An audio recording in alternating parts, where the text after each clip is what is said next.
जिस हिसाब से बीजेपी सरकार उद्योगपतियों को ज़मीनें दे रही है और किसानों का सर्वनाश करने पर तुली हुई है, याद रखना इन्हीं किसानों ने तुम्हें इस सीट पे बैठाया है। यही किसान तुम्हें इस सीट से बर्खास्त करेंगे और तुम्हारी वो हालत करेंगे जो कांग्रेस से भी बदतर हो जाएगी।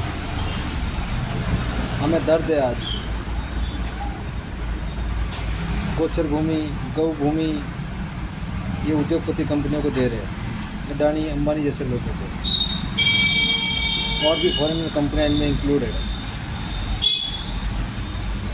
मैं यहाँ के लोकल दलालों से कह रहा हूँ, आप ऐसे गंदे काम मत करो जिससे हमारे किसान भाइयों को तकलीफ हो। और जितने भी किसान भाई हैं अपनी ज़मीन और गोचर भूमि बचाने का काम करें, क्योंकि ये सरकारी सिस्टम से लड़ रहे हैं जिससे आपकी वहाँ नहीं चलती। क्योंकि मान लो किसी दूसरे पे अगर ये कब्जा कर भी रहे सरकारी सिस्टम द्वारा, जिनको ये सरकार की ज़मीन बता करके उद्योगपतियों को देने का काम कर रहे हैं, क्योंकि वो जो ज़मीन दूसरे की है वो किसी न किसी खातेदार से जुड़ी हुई है कभी न कभी, क्योंकि वो दान में दी हुई ज़मीन है। हमारे पूर्वज पहले गौ ज़मीन के रूप में दान देते थे, वो ज़मीन है।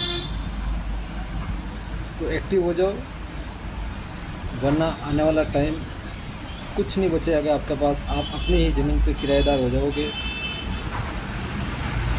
जो जिस प्रकार से जिस सोच के साथ में आपने इस सरकार को वोट दिया है ना, उसके बहुत ज़्यादा विपरीत ये काम कर रही है।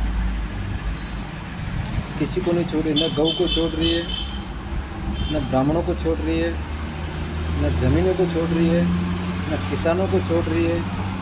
सबके सबका सर्वनाश करने पर तुली हुई है। आपको इसका जवाब देना पड़ेगा। आप एक्टिव हो जाओगे तो सब कुछ बच जाएगा। अगर आप एक्टिव नहीं होगे तो कुछ नहीं बचेगा।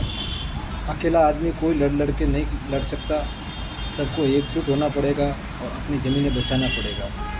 लेटेस्ट एग्जांपल देख लो आप, बाड़मेर देख लो, जैसलमेर देख लो, उधर धौलपुर करौली उधर में भी हुआ है।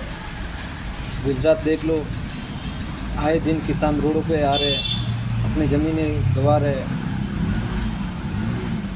इनकी गुंडागर्दी के आगे अपनी नहीं चल पाती, इसलिए एक हो जाओ। सबको एक साथ लड़ना पड़ेगा। हर गांव से एक हो जाओ, अपनी ज़मीन में बचाने का काम करो। जय हिंद, जय भारत, जय किसान, जय जवान।